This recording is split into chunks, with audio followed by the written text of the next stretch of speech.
estamos con Miguel Ponce, del Centro de Estudios del Comercio Siglo XXI. ¿Cómo le va, Miguel? Buen día. Pero qué alegría, María, volverla a escuchar. Muchas gracias. Estuve por allá desde el miércoles pasado hasta el sábado. Coloquio de idea. Claro. ¿Y cómo no nos vino a visitar, Miguel? No. La verdad es que fue algo que superó mis expectativas. Cuénteme. Creo que la de todos. Porque, bueno, primero es obvio de que fue el acontecimiento político y económico más importante previo a las elecciones, y algunos dicen el más importante del año.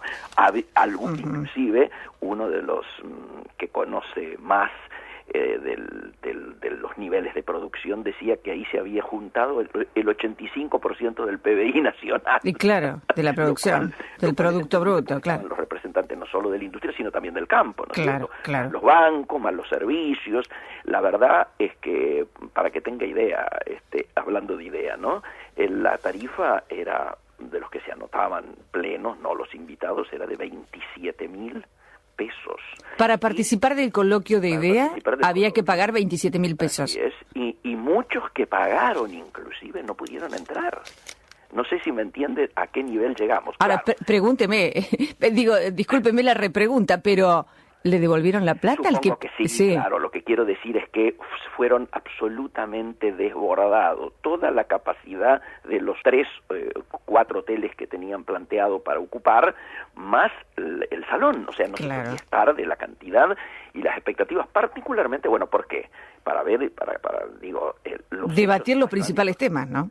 Los principales temas, pero por otro lado, todos los candidatos a presidente, más todos sus equipos económicos a una semana de las elecciones, ¿cierto? Entonces, es obvio que la expectativa era muy grande. Fue muy notorio esto, porque inclusive yo diría que tuvimos 2 sacudones muy fuertes cuando, por suerte, tanto Aranguren como Estenssoro pusieron el dedo en la llaga diciendo que, bueno, el empresariado había estado callado mayoritariamente estos últimos 10 años, después de un acontecimiento como fue aquel, diríamos, enfrentamiento abierto y público, con la amenaza que Néstor Kirchner le hiciera a Coto, recuerda. A partir de ese momento hubo un silencio que algunos interpretaron hasta cómplice, ¿no es cierto? Pasos de Moreno por el medio, circunstancias muy particulares que ante el cual el empresariado, obviamente, como quedó reconocido, y la autocrítica que APCO, inclusive en el editorial del diario La Nación, así lo refleja, evidentemente el empresariado no estuvo a la altura de las circunstancias. Pero ahora, bueno, ahora dígame, Miguel, pero me encanta que me lo pueda contar usted, que estuvo adentro del coloquio de idea. De los presidentes que participaron, de los debates que se dieron, no sé si debates, pero sí las exposiciones y propuestas, ¿hubo algún ganador? A ver, yo diría que hubiera dicho lo que hubiera dicho, Macri jugaba de local, hablaba, yo diría, casi como entre colegas, lo cual no implicó y no impidió que la mayoría de los que estaban presentes reconocieran a priori el triunfo de Scioli. Es decir, los mismos que no lo votaban, mayoritariamente, porque votaban a Macri, reconocían que Scioli sería el ganador. Entonces estamos hablando de eso. Ahora, en cuanto a las exposiciones, paradójicamente, en términos de contenidos, quienes más se jugaron, por así decirlo, con cosas novedosas, fueron Margarita Stolbizer, que habló de la inserción internacional, inclusive del nuevo Tratado Internacional del Transpacífico, y Massa, que tiró una posibilidad de que para salir del CEP y para empezar con el ordenamiento económico había que constituir un Consejo Económico y Social. Yo aquí me parece que es interesante señalar alguna diferencia. Entiendo que es imprescindible armar un Consejo Económico y Social. ¿Qué implica eso? Eso implica sentar en una mesa todas las corporaciones del trabajo y de la producción juntas para precisamente intentar generar consensos y compromisos. Pero me parece que esa mesa está dejando afuera a la principal corporación, que hoy es el Estado, porque es el principal inversor, el que más mano de obra ocupa y genera, etcétera, etcétera, etcétera. Por lo tanto, yo me inclino más en algo como hizo la Concertación chilena, que fue armar una mesa política económica y social donde esté el Estado también como partícipe en la posibilidad, lógicamente, de definir el tema distributivo con equidad y a su vez de ayudar a una transformación necesaria en términos del sistema impositivo, que por supuesto es absolutamente retardatario y que debiera ser mucho más progresivo para ayudar precisamente a la producción, permitir salir del cepo, permitir que haya ingreso y egreso de dólares como en cualquier país normal y volvernos a reinsertar de manera amigable al mundo. Ahora, Miguel, se habló de la inflación, se habló del cepo, claro, de la reforma impositiva, se habló de todo, pero digo, ¿qué quedó? La palabra era desarrollo, la posibilidad de encarar una etapa de desarrollo. ¿Ustedes lo escuchaban como un discurso de campaña o había realmente proyectos sustentables en los candidatos? Que, obviamente en los candidatos mayoritariamente estaban pensando precisamente en la cosa de campaña, pero a diferencia de la campaña, que fue muy vacía en ideas, yo diría de muy bajo contenido, salvo la última etapa de Massa, ¿no es cierto?, que lógicamente se basó en propuestas, me parece que en idea existía y existió y de alguna manera se produjo el único espacio donde había que debatir propuestas. Uno no podía ir con eslogans armados. ¿Por qué? Por el nivel de la audiencia. Y porque todos los que estaban ahí no había ningún nene de pecho, diríamos, por decirlo elegantemente. Entonces, en la palabra de las discusiones que se daban en los pasillos eran tan ricas como las que se daban adentro. Ahora, todos dijeron más o menos lo mismo, que había que bajar la inflación, que había que salir del cepo, algunos paulatinamente, otros más rápido. María, se ha ido acercando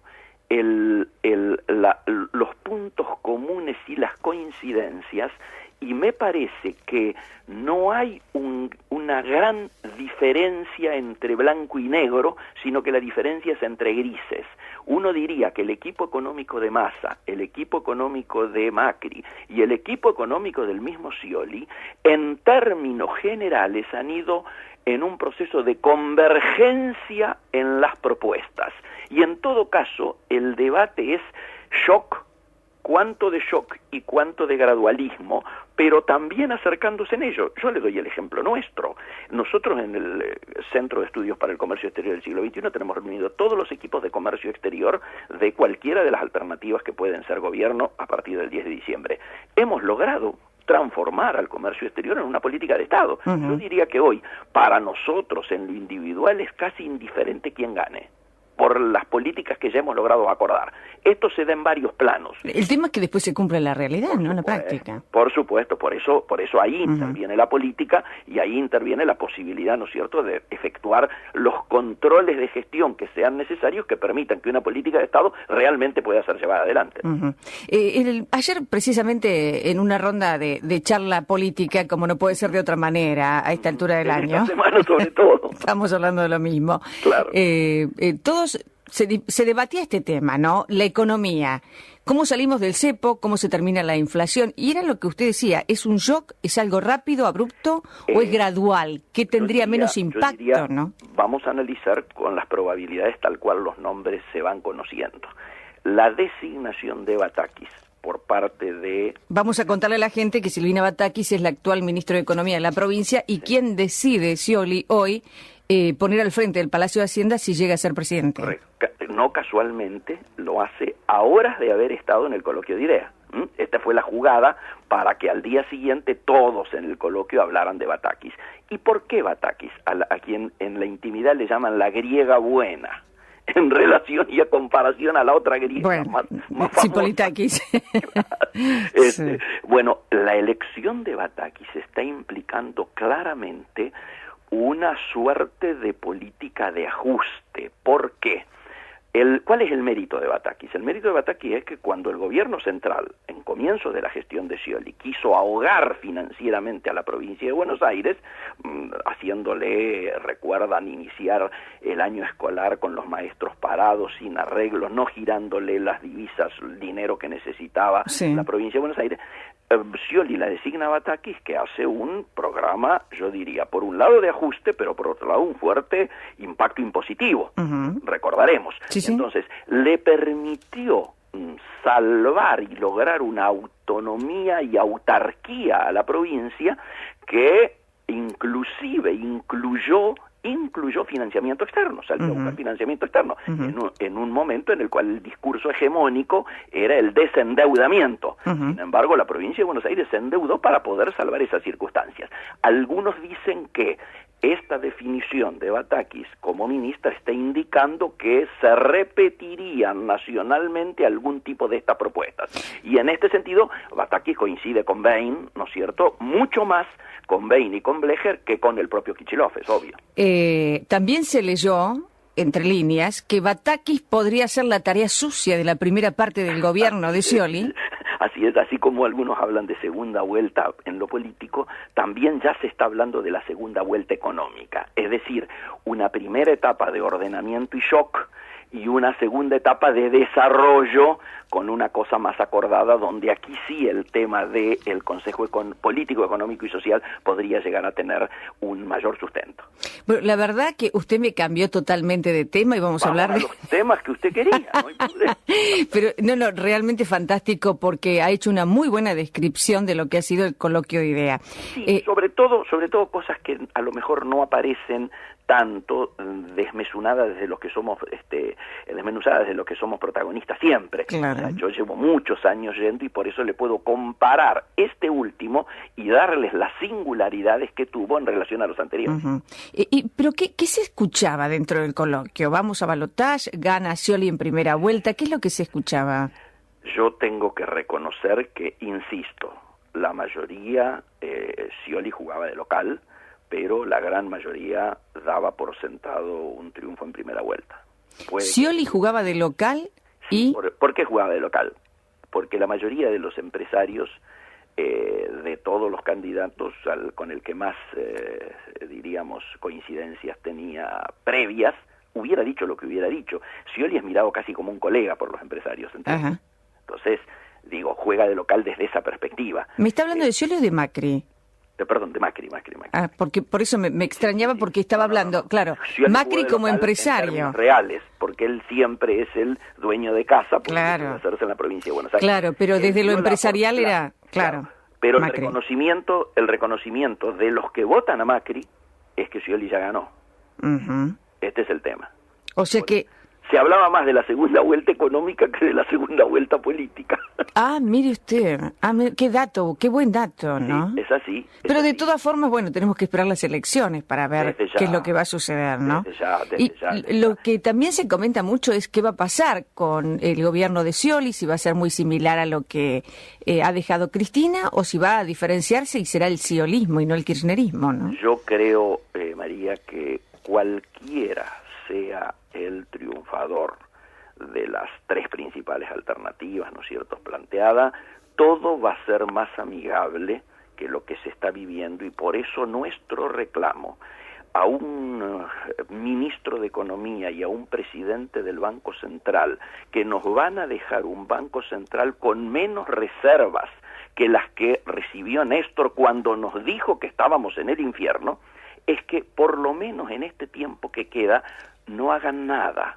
Quiero decir, el no hacer nada significaría achicar los grados de mala praxis que han venido llevando en el último tiempo. Sería acercarnos a un tiempo de mayor sensatez. Por eso es una barbaridad que estén queriendo lograr el swap chino o irle a pedir a los brasileros ahora dinero sin siquiera saber quién va a ser el nuevo presidente y cuál va a ser su equipo económico.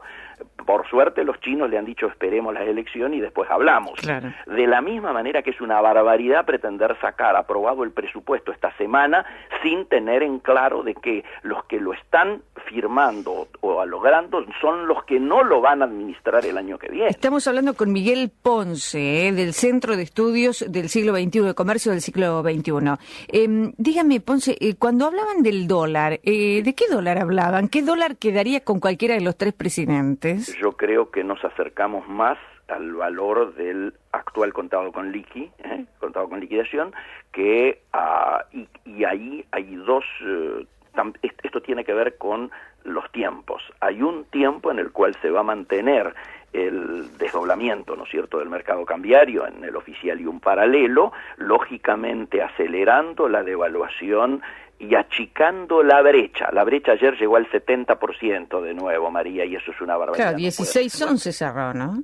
Sí, se llevaría, dicen, de entrada esa brecha a la mitad, por lo menos. Ya esto significaría un avance. Y en un segundo tiempo, seguramente sí, mercado único con dólar flotante administrado por y con influencia fuerte del Banco Central. Estamos hablando de un contado con liquid hoy de 14.05. 14.05. Ahí estaría el oficial. Ese sería el oficial. Nos acercaríamos más a ese valor y la devaluación nos llevaría ahí. ¿Para qué? Para acercarnos más o menos de manera lógica a las políticas que han llevado nuestros principales socios comerciales en la región. Mientras Brasil, ante el superdólar, generó una política de devaluación de su moneda para lograr mantener, aunque sea la competitividad, de no ser posible acrecentarla, nosotros, pese a que tenemos el ministro más devaluador de la etapa kirchnerista, sin embargo, en términos relativos, por la inflación que tenemos, tuvimos una suerte de fortalecimiento, revalorización en términos relativos, vuelvo a repetir, sí, de nuestra moneda, lo cual ha llevado a que tengamos en estos momentos, María, la peor relación peso real de la historia. Eso implica que la caída de nuestro intercambio, de nuestras exportaciones a Brasil, va a ser fenomenal, como la vamos a conocer en la semana que viene. 2 líneas, 2 segundos, no tengo más tiempo. Dale. A la apertura del mercado norteamericano, la importación de huevos argentinos. Bueno, esto tiene, a esto hablamos nosotros de la reinserción inteligente al mundo. Decían que era nuestro enemigo, decía que nos estaba impidiendo el desarrollo y nuestro ingreso a los mercados, y acá cumplimentamos las condiciones sanitarias que el país tiene básicamente libre de influencia aviar, y entonces compran. Entonces, si hacemos buena letra en términos de cumplimentar simplemente lo que la Organización Mundial de Comercio o cada una de las exigencias fitosanitarias a nivel mundial, hoy en día, todo lo que tenga que ver con controles fitosanitarios se puede transformar en un pararancelario. Esto es lo que hay que evitar cumpliendo las normas, como deberíamos haber cumplido las normas de la propia Organización Mundial de Comercio de la que formamos parte. Miguel Ponce, un abrazo. Gracias por esta charla interesantísima. María, siempre un placer charlar con ustedes. Muchas gracias. Hasta luego. Miguel Ponce, desde el Centro de Estudios del Comercio del Siglo XXI.